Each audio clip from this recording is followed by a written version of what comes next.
and welcome to Our Special Lives. I'm Laura McGrath, and today we're talking about considerations for divorced parents who have special needs children. We're speaking again with Dr. Laura Marshak, who has previously joined us to talk about marriage advice for parents of special needs children. Today, we're discussing another incredible book written by Dr. Marshak, Going Solo While Raising Children with Disabilities. In this book, Dr. Marshak talks about single parenting, whether through divorce, death, solo adoption or conception, or even parents who face solo parenting through long absences like military leave. Today, we're focusing on divorce specifically, but if you fall into the other categories, you'll want to listen because a lot of the coping techniques and support strategies will apply to you as well. As part of this discussion, we also discuss family supports and relationships with family.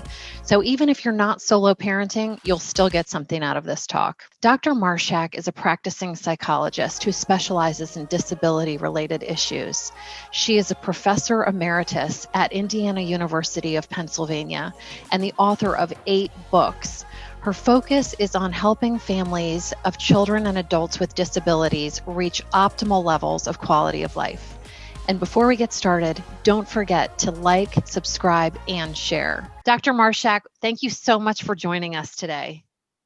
Nice to be here. So I want to just tell the audience that I read this book, Going Solo While Raising a Child with Disabilities, and it was so incredible, just like the last book where we interviewed Dr. Marshak. It was so full of resources, support, information that whether you're solo parenting or not, I think anybody would get a tremendous amount out of this book. I know I did. So Dr. Marshak, before we get into the book itself, can you talk to us a little bit about what inspired you to write this book? I had spent many years writing about family and marriages where couples are raising kids with disabilities. And like many people, I did not really look around and realize that we weren't on Noah's Ark and not everybody was in couples, and that a large segment of parents were really being disenfranchised. At this point, I think close to 30% of parents of kids with disabilities are doing it on their own for a variety of reasons. And so once I realized that gap, I was very eager to write this book. And in fact, I think it was the first book written on the topic. I did not realize that 25% of disabled children are being primarily raised by a single mother and 5% primarily by a single father. That really was surprising to me. And in that way, that's disproportionate, of course, because we say we're the fathers. But one of my favorite parts of doing the research for this book was the fathers I met, many of which had to fight for custody and were doing beautiful jobs as parents. And so they're only 5%, but they're a really important 5%. Yeah, it seemed like throughout the book, the theme was the circumstances are difficult. Yes, you are on your own for, a large part of the child rearing experience, but you can have a great experience, a fulfilling life, and really a good life. I think that was my big takeaway.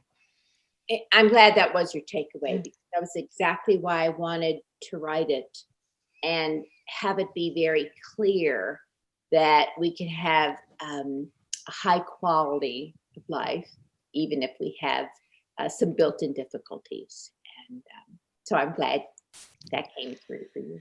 Yeah, and just like your last book, I just want to say it was also very inspiring to read. You did a number of interviews, I think over 30 interviews for the book, and it was really inspiring to hear these stories because many of these parents are raising multiple children with disabilities, and really in very big hardship situations with low income and other things, and they figured out how to make it work, and you include a lot of their advice and kind of frame their strategies, which is, I think, going to be really helpful for the audience reading this book.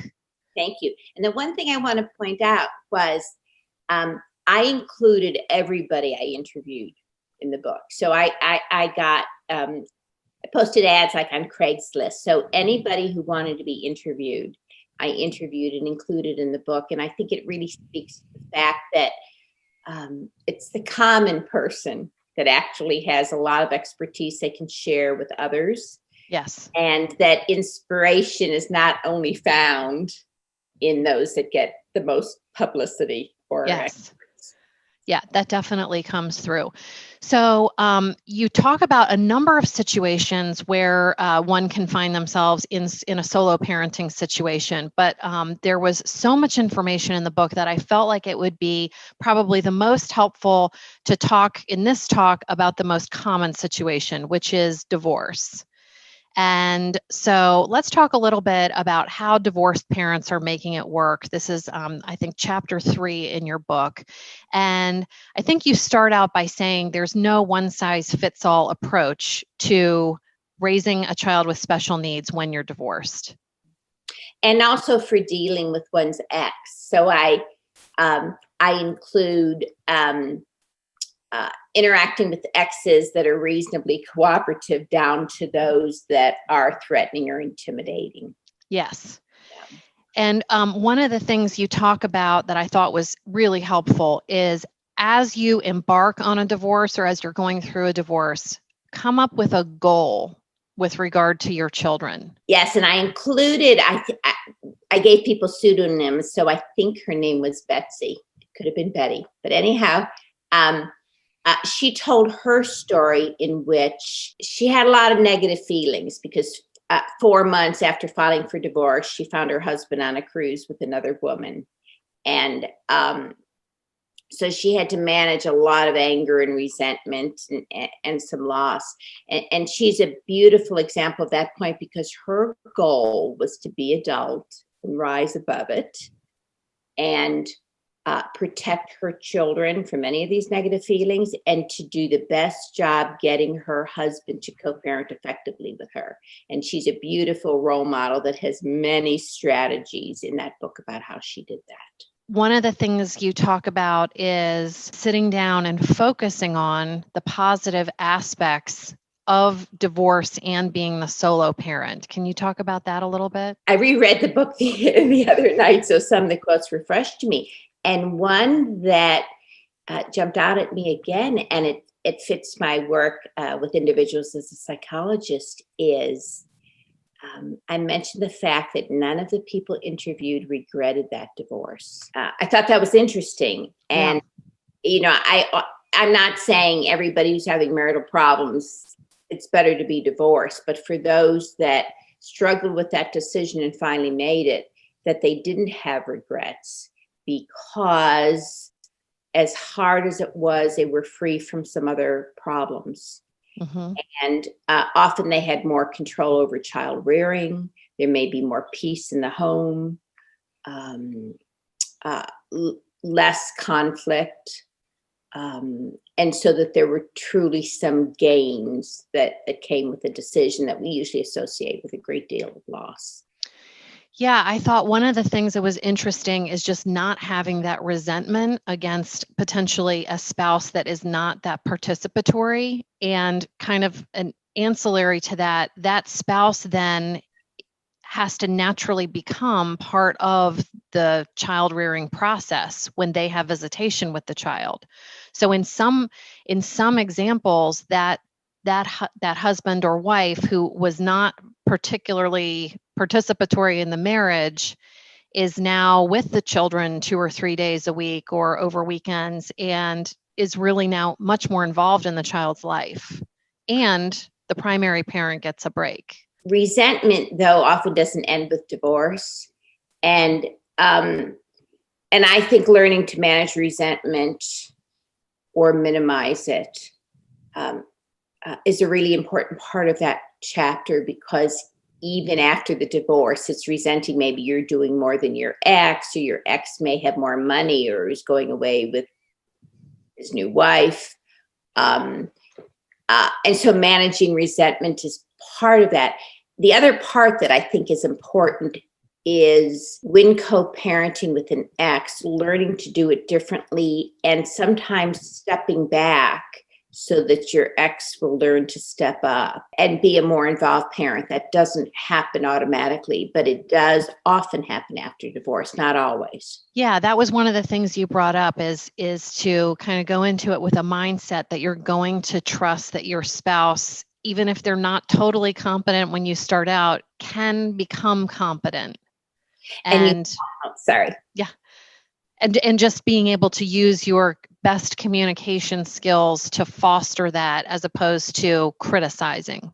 That's right. Because that's part of setting goals and intentions at the time of divorce. And one is that you want your ex to be as skillful as possible with the children. And if they repartner, you want to help your children feel comfortable and secure with that new partner as well, as long as they are a reasonably good parent. Certainly there are exceptions to that.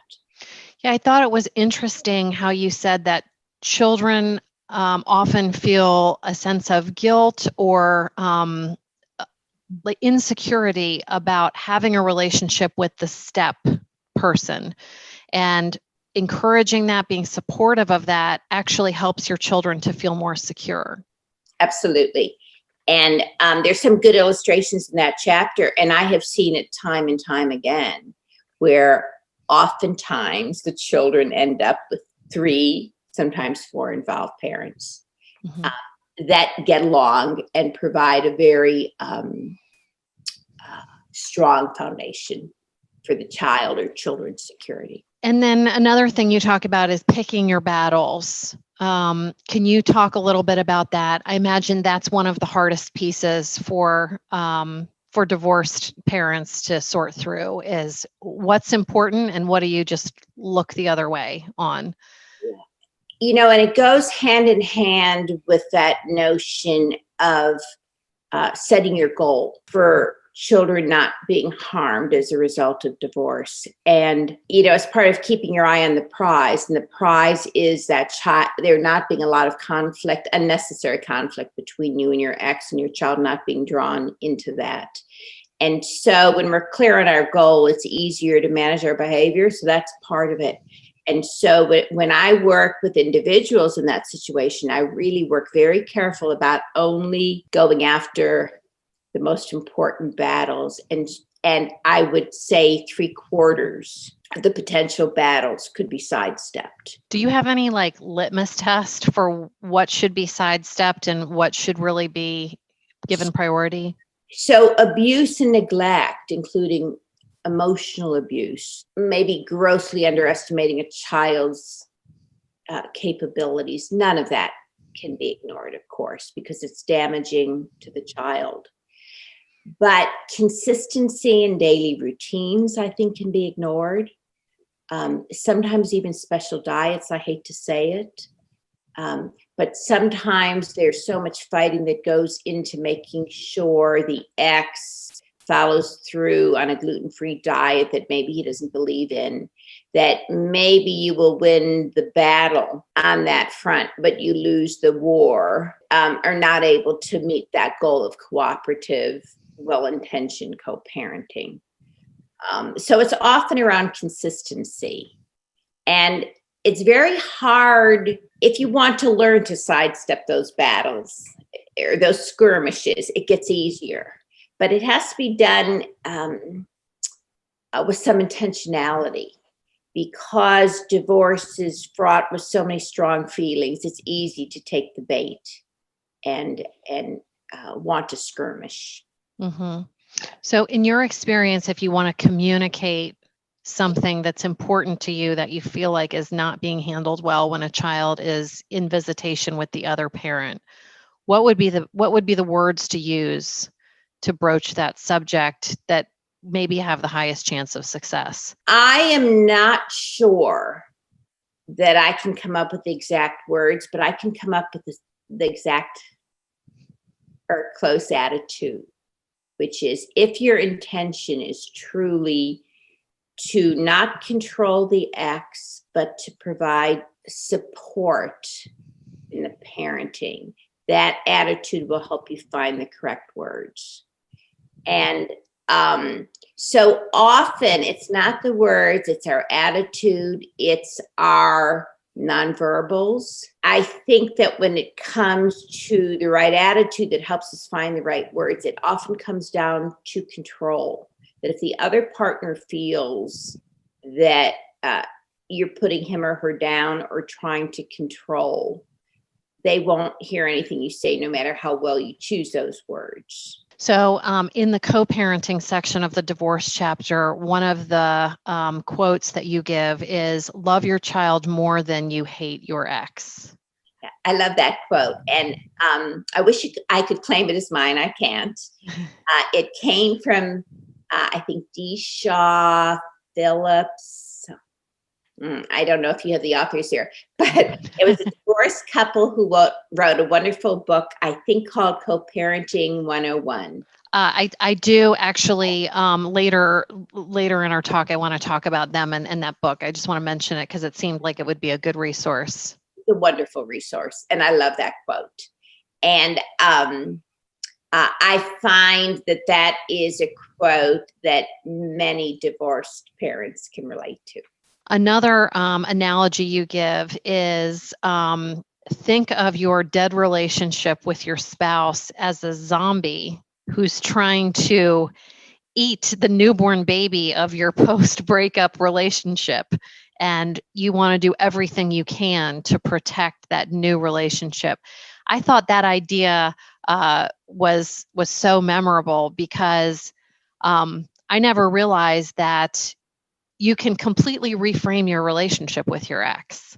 You can kind of say goodbye to the relationship that you had and then focus on this new co-parenting relationship. And you can almost leave the baggage to some degree of the old relationship behind because it's not really relevant to the new relationship. I'm glad you're emphasizing that because that's so true. And I have seen many relationships really improve after the divorce, and many beautiful examples of co-parenting. And often dynamics in troubled marriages bring out the worst in each other. And so there's such opportunities to grow after divorce. And I've actually seen it more often than not, but it takes work. And once again, that needs to be a goal. And the last thing I want to say about that is we need to understand that people can grow and change, including exes that we may be quite angry about. So we want them to have the opportunities. It's coparenting.org was Disha Filya and Michael Thomas. And that's one of the books that or websites and book that you recommend in the book. And it was their concept about the zombie, which I love as well.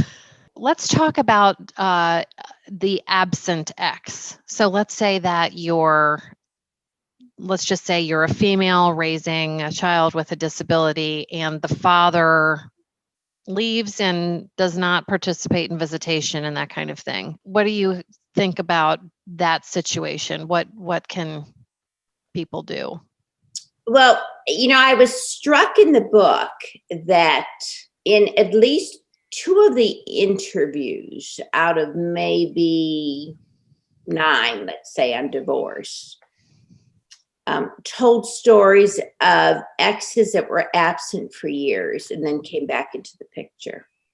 And what struck me about both of those was that, and they were both mothers who were doing the act of parenting, that in both cases, those mothers were cautious but open to seeing if their ex could be a good parent now. And in one case, in more than one case, they really rose to the occasion. And in one case, for example, she had her teenage child then go live with the ex, who really did a reasonably good job again. Mm-hmm.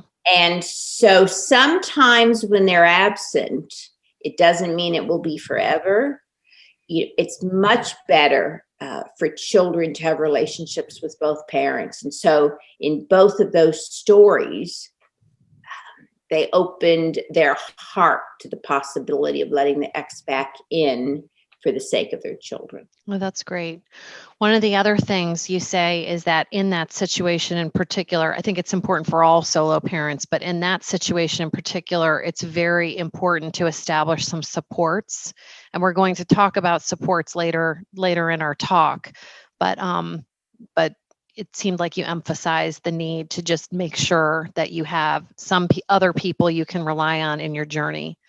That's the other part of it. So, I emphasized when that absent parent comes back, partly because I think those stories were ones I learned a lot from in possibility of change.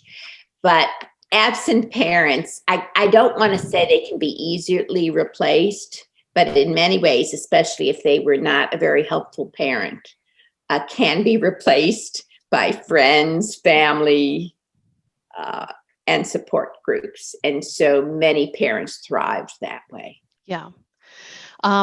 So before we move on to coping, which is our next topic, it's chapter 2 in your book, I wanted to touch on 2, I thought, really important points that you make about the sort of divorce and visitation arrangements that you're sort of making on the finalization of the divorce.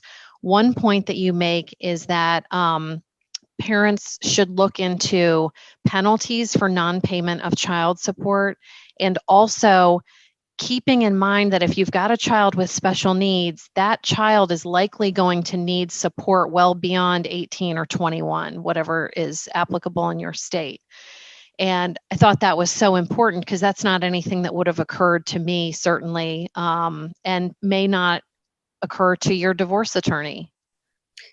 That's true. And it had not occurred to me, I learned so much from the parents I interviewed. And it was one very bright divorced mother who brought that to my attention. And so now I'm alert for it when I'm working with individuals. But divorce attorneys don't think about it. And the other thing that I think happens is, I see it in the mothers I work with now. Sometimes they're so anxious to get that settlement over because that's such a hard period of time that they just want it over without really thinking about those factors. Another point that you bring up that I thought was so good is in terms of structuring and scheduling visitation, you need to make sure that your child can physically and mentally cope with the schedule that you're creating. For example, if you have a child on the spectrum who doesn't do well with change, going from house to house a couple different times a week may be very unsettling and cause that child a great deal of stress. Or there's an example in your book about a child who was forced to travel to another state to see their parent, and it caused a ton of meltdowns and anxiety with that child. So really examining how the visitation is working and is that the best thing for your child? That's right. And that's part of having that goal. And really, it should be a mutual goal that this marriage did not work out, but let's to do what's best for our children, even if we don't get along, and prioritizing that. Yes. Yeah. But again, I think it's something that people might not necessarily bring up with their attorney as these orders are being sketched out, and there could end up being a disconnect. So it's important to really pay attention to, okay, I know this is what the paper says, but how is this really going to work in real life? That's right. And in the book, I shared what I had learned from one couple who talked about, I think it was like bird's nest parenting, where they rotated in and out of an apartment, which was a home base for the child. And I believe that child was on the spectrum. Yeah. So that the child would not be disadvantaged, that the adults would be, and that's how it should be. Yeah, I thought that was a great solution. Okay, so now we're going to go on to coping, which is chapter 2 in the book, and you give so many coping strategies. So let's go through a few of them. One, the first thing I want to say is that you define coping as protecting your quality of life despite your difficult circumstances. And the first thing you talk about is emotional management. So Can we talk about some of your emotional management strategies? Yes. And we could maybe go emotion by emotion a little bit, but Sure.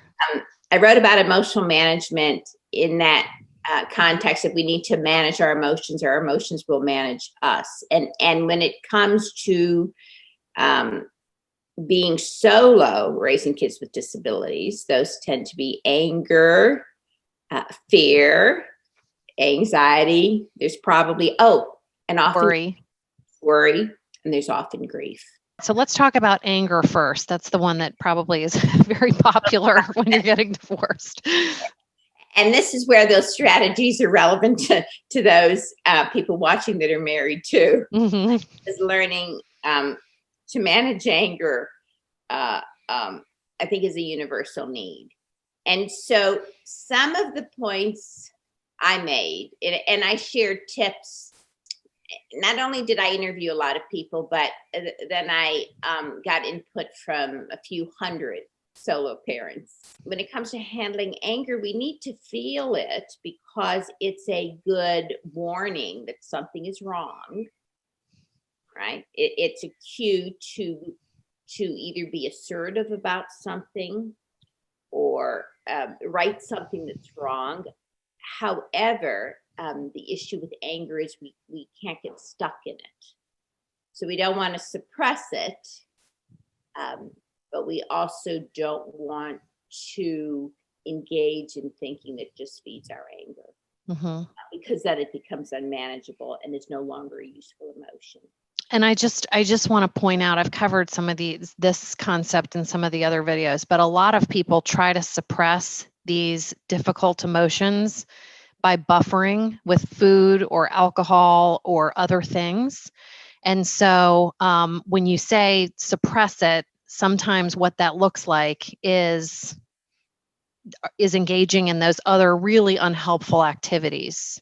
So I like to think about managing it or containing it, but feeling each one of those emotions. And you're absolutely right. We often use very unhealthy mechanisms to suppress them. And if we don't feel them, they grow larger. So the bottom line is we need to feel all of those emotions, but we can't have them take over the rest of life. So how do you feel a feeling? I don't think any of us are taught this growing up. We're in school. So what's the best way to feel a feeling without being scared that it's going to overwhelm you? Yes. So let me use an example from someone I worked with the other day who had lost her husband to death. She's a widow. She was very scared of crying, as if she'd never stop. One of those first steps, Laura, is actually not being scared of that emotion. And because if we're not scared, we can feel it. And if we understand feeling all those emotions are good, and then, and this will sound odd, but we can call a time limit to it. So that in her case, I said, if you need to spend a day at home crying, do that. Okay. But then tomorrow, get up and put your dog in the car and drive out to Pumpkin Patch and get something for fall, which is very different than telling someone to suppress that feeling for fear it will take over. And that's the same with anger. If we're angry at an ex, we need to feel it. Often we need to share it. And then we need to say enough for now. Often the way to shift out of that emotion is to distract yourself with another activity. Same with worry, right? And I have strategies in the book that I've gotten. I always would include what some professionals would say as well as what parents would say. But in terms of the professional advice about worry, there are all kinds of strategies that all focus on containment, which is worry for an hour a day and then say, enough, I've done my worrying for the day, right? And there is kind of a mental training of the mind, but we contain emotions when we decide that it's beneficial. So I don't think we need to be scared of our emotions. We just need to practice containing them. And I don't think that there's an emotion that isn't containable in a reasonably healthy person. Mm-hmm. I think you said a couple other strategies were journaling, writing down those thoughts that are kind of creating that emotion and kind of getting it all out on paper. Yeah. Um, Journaling is interesting because there is a lot of research that talks about the positive effects of journaling. Let me take it a step further. And I think that it's also important to journal about what is going well or what we want for the future. And there's a principle about managing emotions um, that runs throughout that chapter and is very true. And that is what we focus on grows. So if we're journaling only angry thoughts, Mm-hmm. that's the way of growing. We may get it out or we may increase them. One of the things you talk about is reframing. Yes. And so maybe what you're saying is when you're journaling and you have that angry thought, also trying to reframe it into a more positive or empowering thought. At some point, right? I think there are times for different emotions, like there are times to feel your anger. And so Mm-hmm. your whole journal entry could be about your anger and maybe the next days, right? And then at some point, make sure that you also focus on some other perspectives that may be useful to you. And for example, parents gave several examples in that chapter, but it could even be, you can write about what a bad uh, ex or spouse you had, but you may also want to do an entry at some point about ways that spouse is actually a good parent, that it's separate. So, yes, there are Yeah. times to change our focus. Yeah. And I loved going back to worry, how you suggested that once you spend that allocated time worrying and a worry comes up later in the day, you can dismiss it by saying, oh, I already worried about that today. I'm That's going to go on with my day. I love that. And not that it's easy, but it's absolutely doable. Mm-hmm. The other technique that I'd like to mention about worry that we can really acquire skill with is worrying about the future. And so I've worked with a lot of parents with children with very uncertain futures, either around survival or will they be treated kindly in the future when the parent is gone, right? There are a lot of worries. And they're absolutely legitimate. But if we immerse ourselves in them, then our whole day is about worries. And so the strategy I like, and I also use it myself a lot, is there's a saying, keep our head and our feet in the same place, meaning you stay in the present moment, right? You learn to draw your thoughts back from the future to the here and now, since that's all you can control. Mm-hmm. One more way to contain worry. When someone is dealing with these negative emotions and they're having a hard time doing it themselves, or they're maybe it's so raw and so overwhelming, you say that therapy can really be helpful in those situations where a person's not really able to apply these techniques to themselves at this point. So can you talk a little bit about when someone might want to engage in the therapy process? I'm a fan of therapists, of course, because um, I am a therapist, but I think that that's a tool that we don't have to be in dire circumstances, that if we have a way to afford that I think that engaging in therapy, if the therapist is a good one, can be a real kind of proactive way to keep ourselves well. That's one thing I want to say. The other thing is, and I included in the book, if you're falling into, for example, a depression, therapy is absolutely important, because with depression, our thoughts change and we can think thoughts that can be so harmful. Engaging with a therapist helps with another perspective, and in some cases can be life saving. So I'm a big fan of therapy, and don't feel it has to be terrible circumstances to make Mhm. it fun. So, the last aspect of this chapter that I want to talk about is when you're dealing with an abusive or belittling ex, and some of these ideas of positive and cooperative co parenting just really are not possible. So, can you talk a little bit about some things that you recommend if someone's in that type of co parenting relationship? And I've worked with several women where that has been the case. And what tends to work best is obviously minimizing contact when there has to be contact, often bringing along a friend, meeting in public spaces, or a family member. As much as I say, right, people can change, and sometimes exes that have really let us down and end up doing well, we need to be realistic that there are also exes that will continue to be abusive or harmful.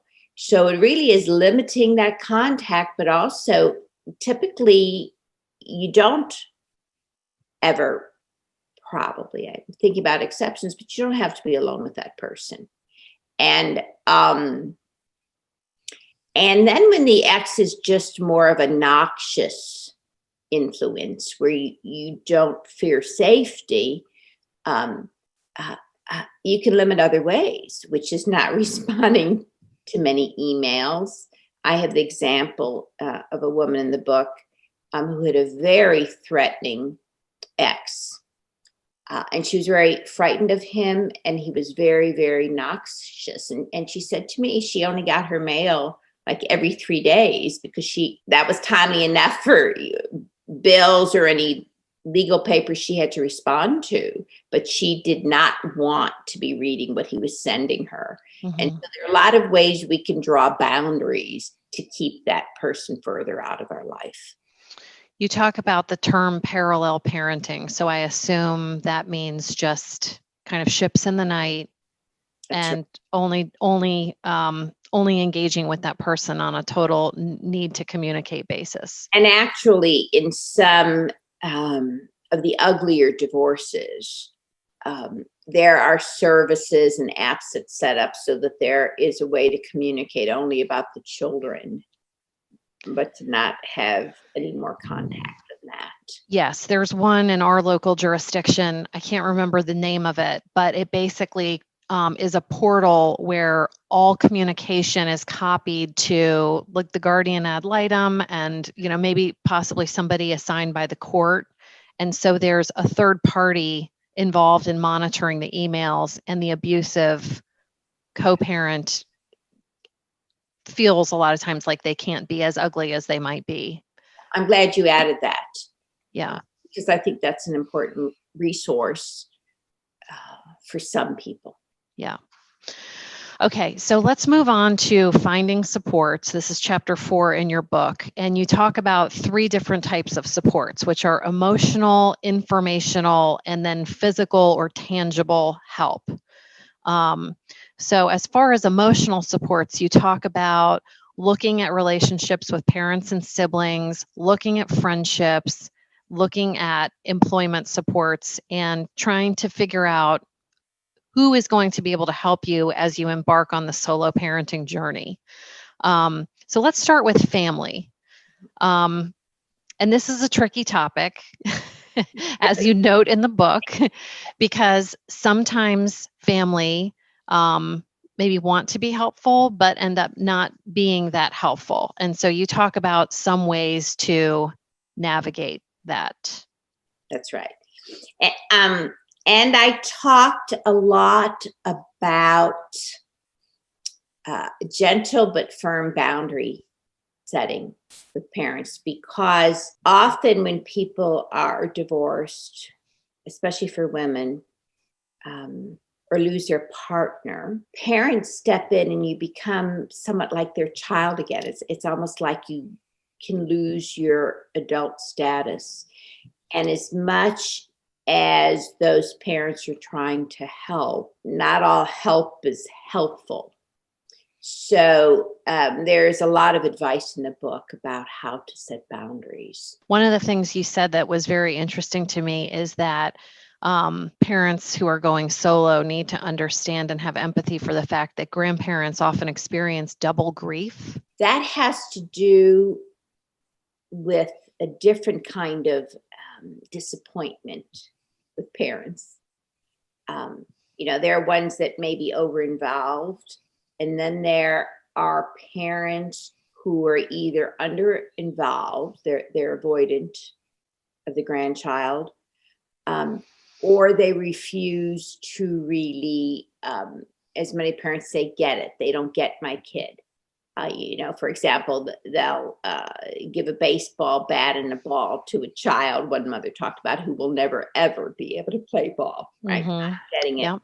And so what I wrote about it, and once again, it came from the wisdom of others, was to also recognize that parents go through their own process of coming to terms with some sorrow about having a grandchild with a disability, and the fact that's one grief, although it doesn't stay a grief.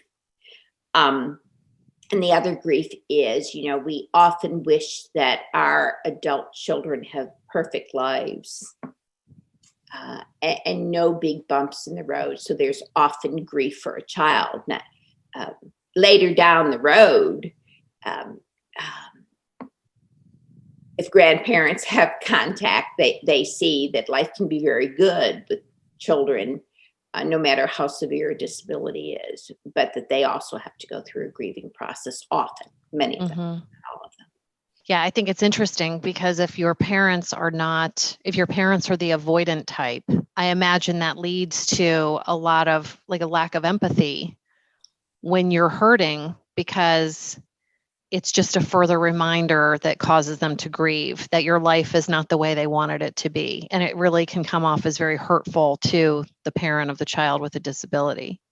Absolutely, that they minimize it. And so the book has some nice strategies from the parents that I interviewed or who participated with research about how, if they had a parent that was an avoidant grandparent, how they drew them in to get more comfortable with their child. One of the things that you recommend is a book by Tanessa Gamelke, 50 Clever Ways to Connect with Kids When You're Apart. And I thought that was really interesting because I'm sure there's a lot of listeners who have parents who maybe don't live in close proximity, but want to be involved in their grandchild's life. And in many ways, it's like working with an ex that may also have been avoidant or not involved. That if we teach an ex or teach our own parents how to be involved more comfortably, they often get more drawn in and can do a better job. I love that. And then you give a couple of specific tips, like lower your expectations, but it's for your own self-preservation. That's right. Yeah. And so, I'm a firm believer that if somebody disappoints us pretty regularly, that we just need to lower our expectations for them rather than kind of bemoan that fact or be angry or frustrated or keep trying to change them, and find friends and others to fill those niches, because often they fill them really well. I also loved how you said, remember that even loving family members can be thoughtless. Yes. And I think that comes up a lot. Yes. And we could probably say all family members can be thoughtless sometimes. Yeah. But it doesn't mean they don't love you. That's right. And, when I talk about managing emotion, so when it comes to anger and hurt, we don't keep replaying those in our minds. It doesn't mean we ignore them and we don't feel the hurt, but we don't keep replaying it, because that does absolutely nothing. And then with regard to siblings, you talk about how sibling rivalry can carry through to adulthood. And regardless of whether you have a child with special needs, those dynamics can come through and sometimes make it seem as though that sibling's being unsupportive. That's right. And when we talk about hurts from family of origin, I've had more individuals talk about being hurt by siblings, because the rivalry comes through. And for example, the grandparents sometimes, they'll either pay more attention to the family where there is not a child with a disability or the one where there is. And either way, that activates often those old sibling rivalries that come from childhood. I see that a lot. Mm-hmm. And so there's a lot of unnecessary hurt between siblings. There are also an awful lot of good books written these days about repairing relationships with adult siblings. Oh, good. Well, maybe I'll try to find one. Maybe you can give me a link to one and I can link to it in the show notes. I think a lot of people could benefit from that. Absolutely. As far as emotional supports go, you spend some time in this chapter talking about forgiveness. Yes. And that it after I read what you wrote, it does seem like a really important emotional support to be able to practice forgiveness, because it can really lower your emotional reaction and your feelings of hurt and anger.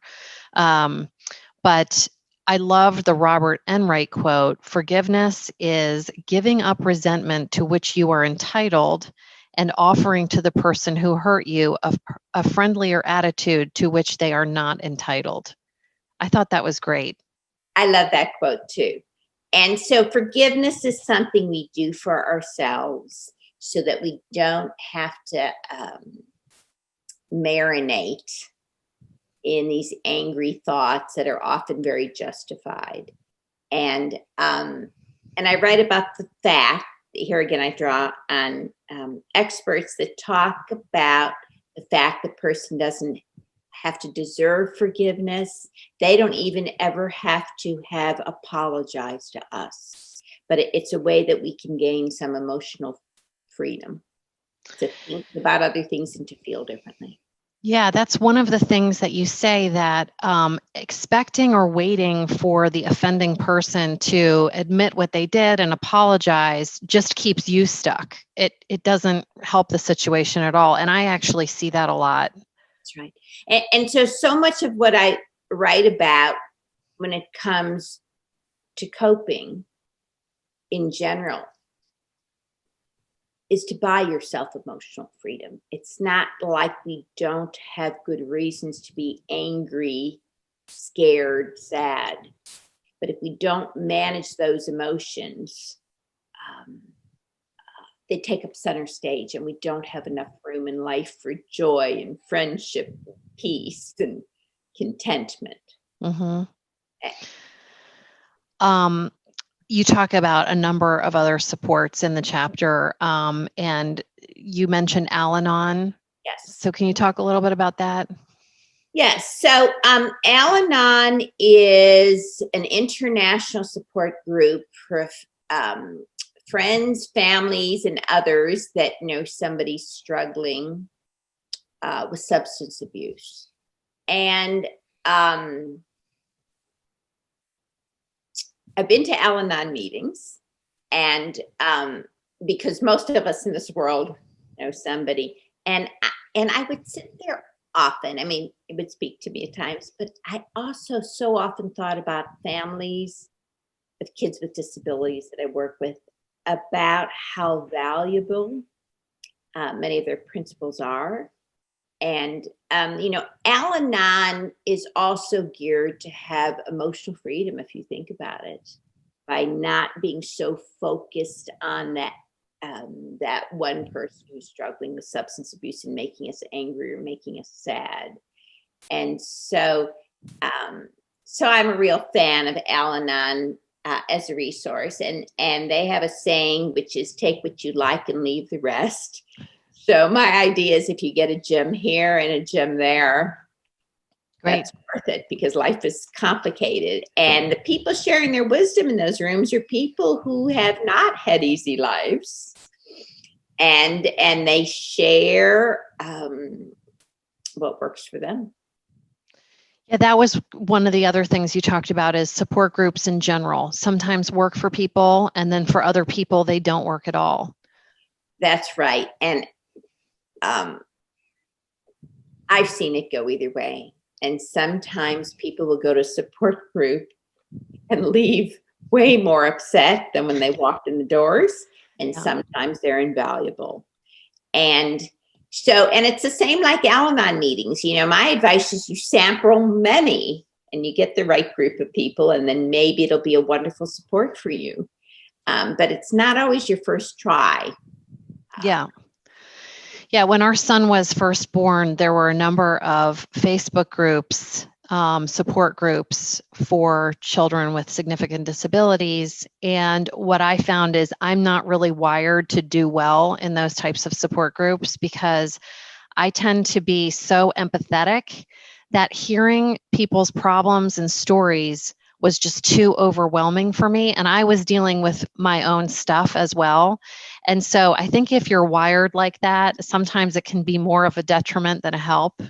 I think that's true. And And I you have to be able to know that. And it's okay. That's the other message is it's okay if support groups aren't your thing. It's so okay. And I Yeah. think that's the right thing for half the people. The best support groups are are ones that include people that have gotten to a place where they're really quite positive and strong in life.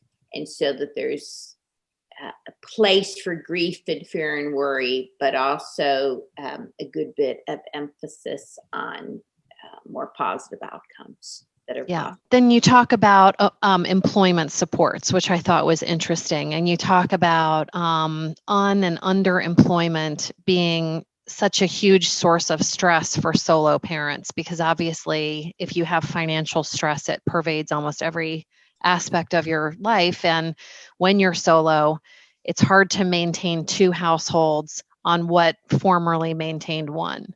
That's right. And so, can you just talk a little bit about your thoughts on people who find themselves un or underemployed? One thing I want to say is that um, finding work naturally is very important for financial reasons. Right? That goes without saying. But there are many solo parents who find that they've also needed work, even though sometimes they're criticized for not staying home full time with a child with a disability if they're a solo parent, but that they need work for their own identity, to live other parts of their life, to also contain parenting so that it's not a 24-hour a day immersion. And so for many solo parents, work is important beyond financial need. And I think especially for solo mothers, many people feel may guilt them for going off to work. Um, uh, but it meets some really important needs. So one of the benefits of the pandemic, and I realize there are not many, but the main one for solo parents of kids with disability is that telecommuting has become very common. So when I wrote the book a few years ago, I listed some resources about where you can find ideas or help about working while you're at home. Now it's become much more common, and in some ways will be easier in the future. I think one of the things that needs more attention is helping people to find ways to get the proper nursing hours that they need for their children so that they can work, or aid support that children get under various Medicaid waivers. I think that's a real stumbling block for parents because they don't know how to navigate that system. And just because you are awarded hours doesn't necessarily mean that you can find people to work for the wage that Medicaid has prescribed. And oftentimes, nursing agencies' hands are tied because of HIPAA rules. And so it's very hard for them to advertise for your specific case or get a nurse interested in your specific case. And so I know that's something that I've had to work very hard for in order to maintain my job. I've had to spend a lot of time fighting for nursing hours, and there's a whole process that goes into it, and I'm going to do a video on that. But I know that is a big challenge for all parents of children with special needs, and I imagine in particular solo parents.